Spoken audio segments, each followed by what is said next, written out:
Chapter number 2 of Almayer's Folly by Joseph Conrad. When, in compliance with Lingard's abrupt demand, Almayer consented to wed the Malay girl, no one knew that on the day when the interesting young convert had lost all her natural relations and found a white father, she had been fighting desperately like the rest of them on board the prau, and was only prevented from leaping overboard, like the few other survivors, by a severe wound in the leg. There, on the foredeck of the prau, old Lingard found her under a heap of dead and dying pirates, and had her carried on the poop of the Flash before the Malay craft was set on fire and sent adrift. She was conscious, and in the great peace and stillness of the tropical evening succeeded the turmoil of the battle. She watched all she held dear on earth, after her own savage manner, drift away into the gloom in a great roar of flame and smoke. She lay there, unheeding the careful hands attending to her wound, silent and absorbed in gazing at the funeral pile of those brave men she had so much admired, and so well helped in their contest with the redoubtable Rajah Laut. The light night breeze fanned the brig gently to the southward, and the great blaze of light got smaller and smaller till it twinkled only on the horizon like a setting star. It set. The heavy canopy of smoke reflected the glare of hidden flames for a short time, and then disappeared also. She realized that with this vanishing gleam her old life departed too. Thenceforth there was slavery in the far countries, amongst strangers, in unknown and perhaps terrible surroundings. Being 14 years old, she realized her position and came to that conclusion, the only one possible to a Malay girl. Soon ripened under a tropical sun, and not unaware of her personal charms, of which she heard many a young brave warrior of her father's crew express an appreciative admiration. There was in her the dread of the unknown. Otherwise she accepted her position calmly, after the manner of her people, and even considered it quite natural, for she was not a daughter of warriors, conquered in battle, and did she not belong rightfully to the victorious Rajah? Even the evident kindness of the terrible old man must spring, she thought, from admiration for his captive, and the flattered vanity eased for her the pangs of sorrow after such an awful calamity. Perhaps, had she known of the high walls, the quiet gardens, and the silent nuns of the Samarang convent, where her destiny was leading her, she would have sought death in her dread and hate of such a restraint. But in imagination she pictured herself the usual life of a Malay girl, the usual succession of heavy work and fierce love, of intrigues, gold ornaments, of domestic drudgery, and of that great but occult influence which is one of the few rights of half-savage womankind. But her destiny, in the rough hands of the old sea-dog, acting under unreasoning impulses of the heart, took a strange and to her a terrible shape. She bore it all, the restraint and the teaching and the new faith, with calm submission, concealing her hate and contempt for all that new life.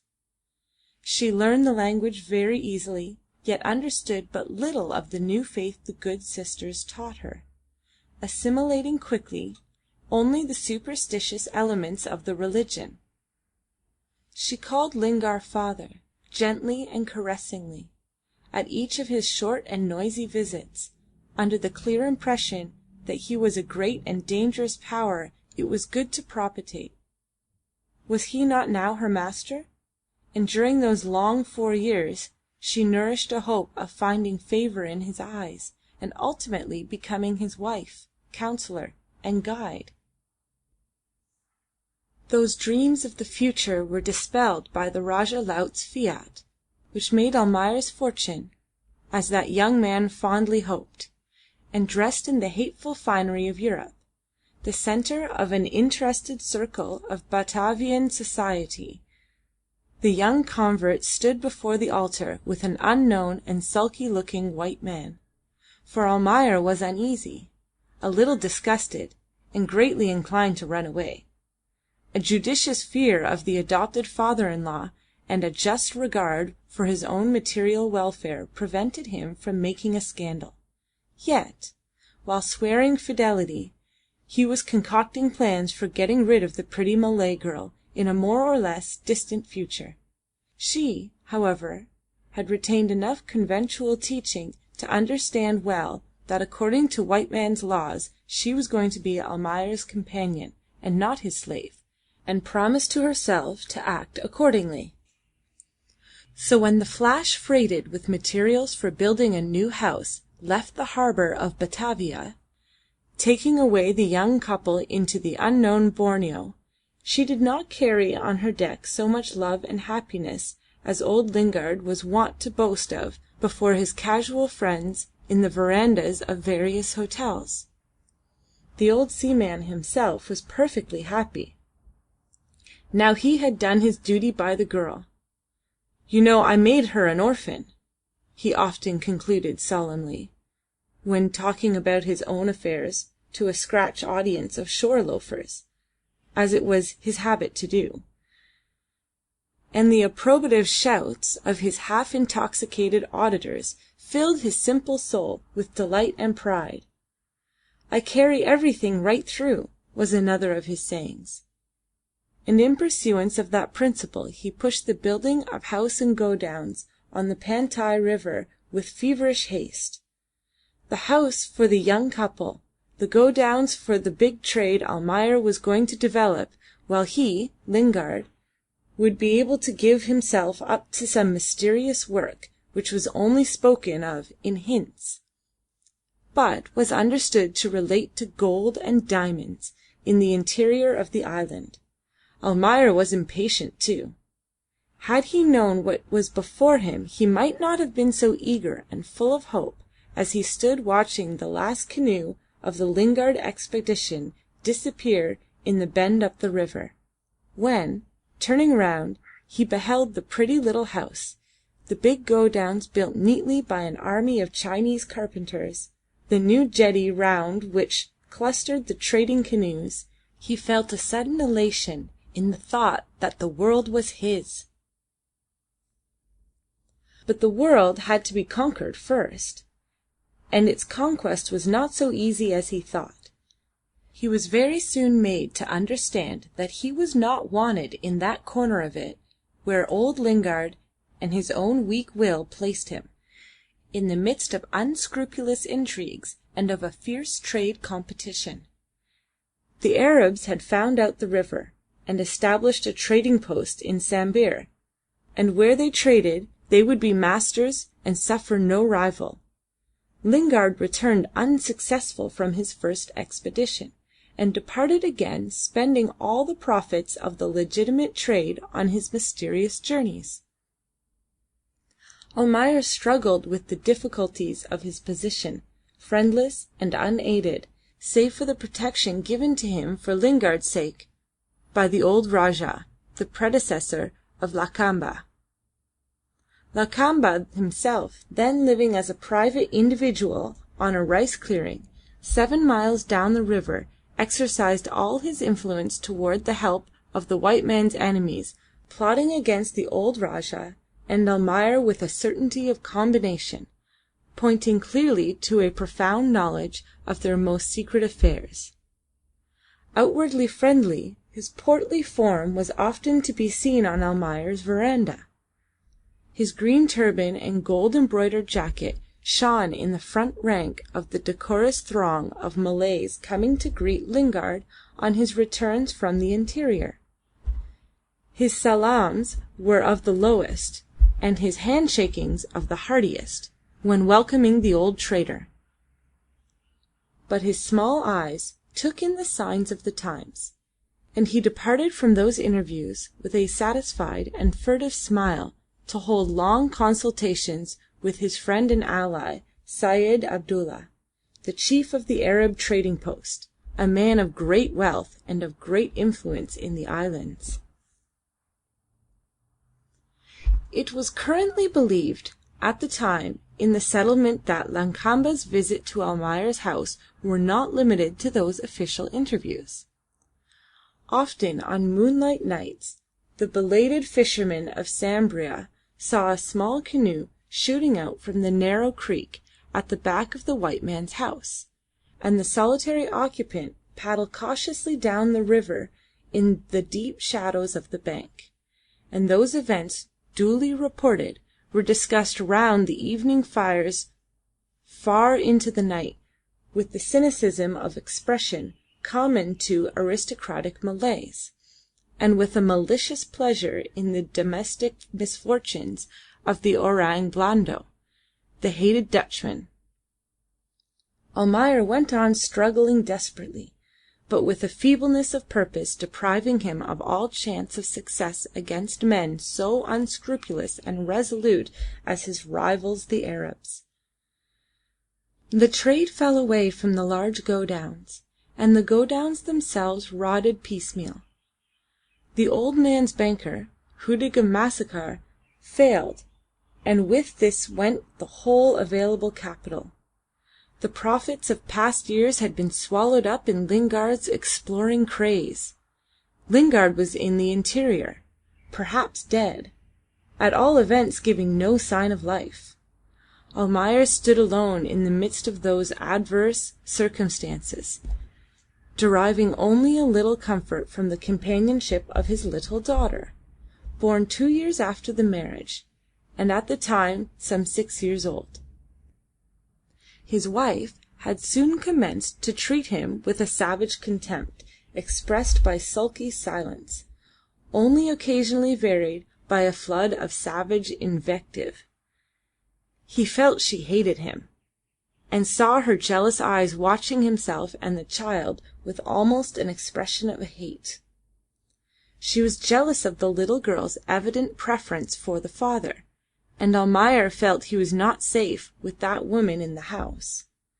While she was burning the furniture and tearing down the pretty curtains in her unreasoning hate of those signs of civilization, Almayer, cowed by these outbursts of savage nature, meditated in silence on the best way of getting rid of her. He thought of everything, even planned murder in an undecided and feeble sort of way, but dared do nothing, expecting every day the return of Lingard with news of some immense good fortune. He returned indeed, but aged, ill, a ghost of his former self, with the fire of fever burning in his sunken eyes, almost the only survivor of the numerous expedition. But he was successful at last. Untold riches were in his grasp. He wanted more money, only a little more, to realize a dream of fabulous fortune. And Hudig had failed. Almayer scrapped all he could together, but the old man wanted more. If Almayer could not get it, he would go to Singapore, to Europe even, but before all to Singapore. And he would take the little Nina with him. The child must be brought up decently. He had good friends in Singapore who would take care of her and have her taught properly. All would be well, and that girl, upon whom the old seaman seemed to have transferred all his former affection for the mother, would be the richest woman in the East, in the world even. So old Lingard shouted, pacing the veranda with his heavy quarter-deck step, gesticulating with a smouldering cheroot, ragged, dishevelled, enthusiastic, and Almayer, sitting huddled up on a pile of mats, thought with dread and of separation with the only human being he loved. With greater dread still, perhaps, of the scene with his wife, the savage tigress deprived of her young. She will poison me, thought the poor wretch, well aware of that easy and final manner of solving the social, political, or family problems in Malay life. To his great surprise she took the news very quietly, giving only him and Lingard a furtive glance, and saying not a word. This, however, did not prevent her the next day from jumping into the river and swimming after the boat in which Lingard was carrying away the nurse with the screaming child. Almayer had to give chase with his whaleboat, and drag her in by the hair in the midst of cries and curses enough to make heaven fall. Yet, after 2 days spent in whaling, she returned to her former mode of life, chewing betel nut, and sitting all day amongst her women in stupefied idleness. She aged very rapidly after that, and only roused herself from her apathy to acknowledge by a scathing remark or an insulting exclamation the accidental presence of her husband. He had built for her a riverside hut in the compound where she dwelt in perfect seclusion. Lakamba's visits had ceased when, by a convenient decree of Providence and the help of a little scientific manipulation, the old ruler of Sambir departed this life. Lakamba reigned in his stead now, having been well served by his Arab friends with the Dutch authorities. Syed Abdullah was the great man and trader of the Pantai. Almayer lay ruined and helpless under the close-meshed net of their intrigues, owing his life only to his supposed knowledge of Lingard's valuable secret. Lingard had disappeared. He wrote once from Singapore saying the child was well, and under the care of Mrs. Vinck, and that he himself was going to Europe to raise money for the great enterprise. He was coming back soon. There would be no difficulties. He wrote, people would rush in with their money.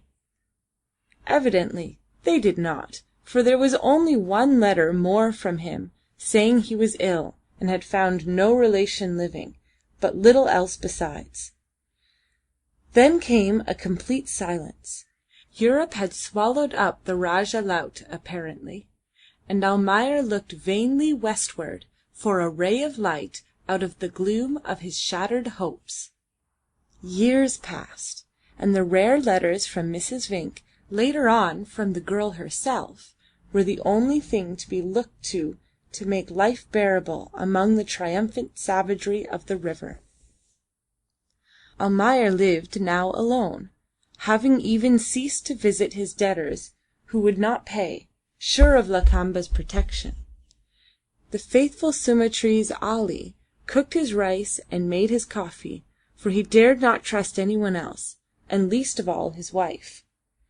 He killed time wandering sadly in the overgrown paths round the house, visiting the ruined godowns, where a few brass guns, covered with verdigris, and only a few broken cases of mouldering Manchester goods reminded him of the good early times when all this was full of life and merchandise, and he overlooked a busy scene on the river bank, his little daughter by his side. Now the up-country canoes glided past the little rotten wharf of Lingard and Company, to paddle up the Pantai branch, and cluster round the new jetty belonging to Abdullah. Not that they loved Abdullah, but they dared not trade with the man whose star had set. Had they done so, they knew there was no mercy to be expected from Arab or Rajah, no rice to be got on credit in the times of scarcity from either, and Almayer could not help them, having at times hardly enough for himself. Almayer, in his isolation and despair, often envied his neighbour the Chinaman Jim Eng, whom he could see stretched on a pile of cool mats, a wooden pillow under his head, an opium pipe in his nerveless fingers. He did not seek, however, consolation in opium. Perhaps it was too expensive. Perhaps his white man's pride saved him from that degradation. But most likely it was the thought of his little daughter in the far-off Straits Settlements. He heard from her oftener since Abdullah brought a steamer, which ran now between Singapore and the Pantai settlement every 3 months or so. Almayer felt himself nearer his daughter. He longed to see her. He planned a voyage to Singapore, but put off his departure from year to year, always expecting some favourable turn of fortune. He did not want to meet her with empty hands, and with no words of hope on his lips. He could not take her back to that savage life to which he was condemned himself. He was also a little afraid of her. What would she think of him? He reckoned the years. A grown woman, a civilized woman, young and hopeful, while he felt old and hopeless, and very much like those savages round him. He asked himself what was going to be her future. He could not answer that question yet, and he dared not face her, and yet he longed after her. He hesitated for years. His hesitation was put an end to by Nina's unexpected appearance in Sambir. She arrived in the steamer under the captain's care. Almayer beheld her with surprise not unmixed with wonder. During those 10 years the child had changed into a woman, black-haired, olive-skinned, tall and beautiful, with great sad eyes, where the startled expression common to Malay womankind was modified by a thoughtful tinge inherited from her European ancestry. Almayer thought with dismay of the meeting of his wife and daughter, of what this grave girl in European clothes would think of her betel nut chewing mother, squatting in a dark hut, disorderly, half naked, and sulky. He also feared an outbreak of temper on the part of the pest of a woman he had hitherto managed to keep tolerably quiet, thereby saving the remnants of his dilapidated furniture. And he stood there before the closed door of the hut, in the blazing sunshine, listening to the murmur of voices, wondering what went on inside, wherefrom all the servant maids had been expelled at the beginning of the interview, and now stood clustered by palings with half-covered faces in a chatter of curious speculation.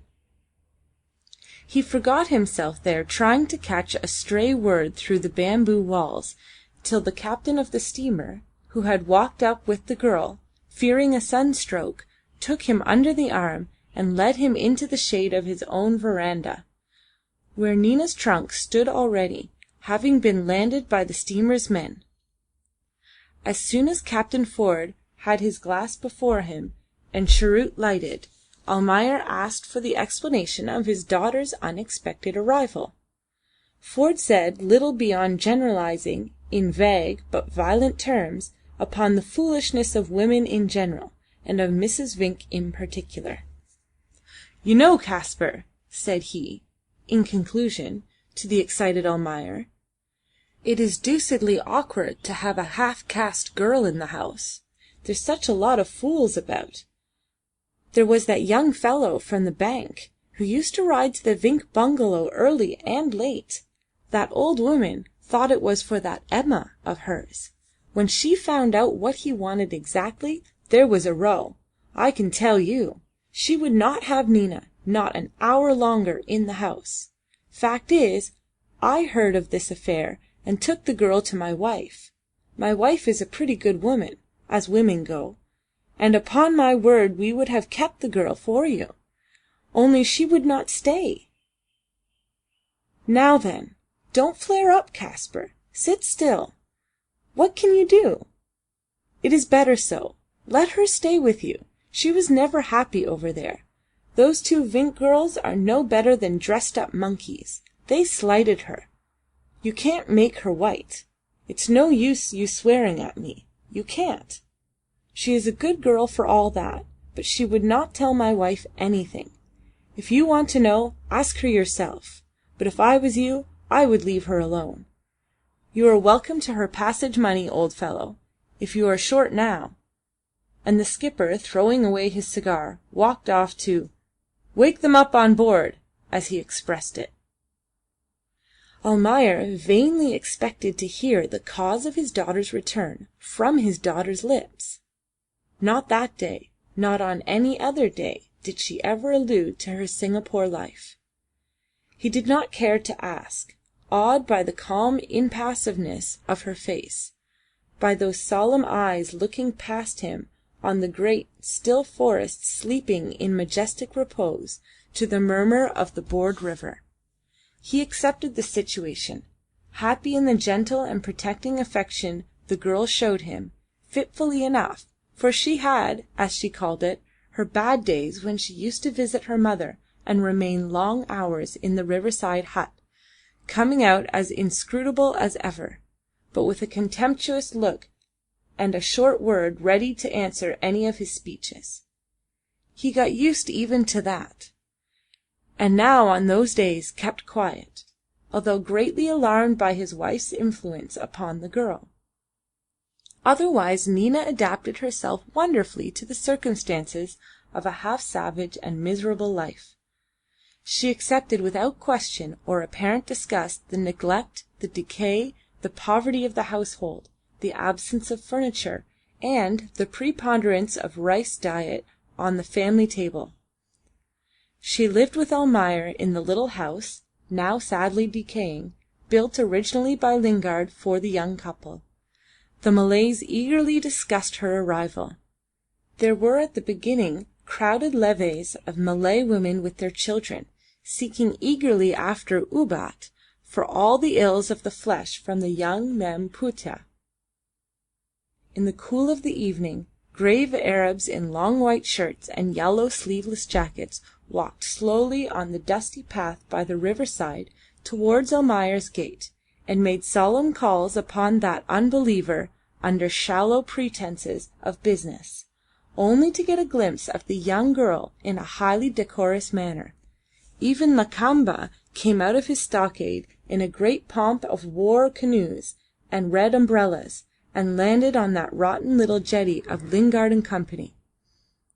He came, he said, to buy a couple of brass guns as a present to his friend the chief of Sambir Daikas, and while Almayer, suspicious but polite, busied himself in unearthing the old pot guns in the godowns, the Rajah sat on an armchair in the verandah, surrounded by his respectful retinue, waiting in vain for Nina's appearance. She was in one of her bad days, and remained in her mother's hut, watching with her the ceremonious proceedings on the verandah. The Rajah departed, baffled but courteous, and soon Almayer began to reap the benefit of improved relations with the ruler in the shape of recovery of some debts, paid to him with many apologies and many a low salam by debtors till then considered hopelessly insolvent. Under these improving circumstances, Almayer brightened up a little. All was not lost, perhaps. Those Arabs and Malays saw at last that he was a man with some ability, he thought, and he began, after his manner, to plan great things, to dream of great fortunes for himself and Nina, especially for Nina. Under these verifying impulses, he asked Captain Ford to write his friends in England, making inquiries after Lingard. Was he alive or dead? If dead, had he left any papers, documents, any indications or hints as to his great enterprise? Meantime, he had found amongst the rubbish in one of the empty rooms a notebook belonging to the old adventurer. He studied the crabbed handwriting of its pages, often grew meditative over it. Other things also woke him up from his apathy. The stir made in the whole of the island by the establishment of the British Borneo Company affected even the sluggish flow of the Pantai life. Great changes were expected. Annexion was talked of. The Arabs grew civil. Almayer began building his new house for the use of future engineers, agents, or settlers of the new company. He spent every available guilder on it with a confiding heart. One thing only disturbed his happiness. His wife came out of her seclusion, importing her green jacket, scant sarongs, shrill voice, and witch-like appearance into his quiet life in the small bungalow, and his daughters seemed to accept that savage intrusion into their daily existence with wonderful equanimity. He did not like it, but dared say nothing. End of chapter 2. Recording by Crystal Treader.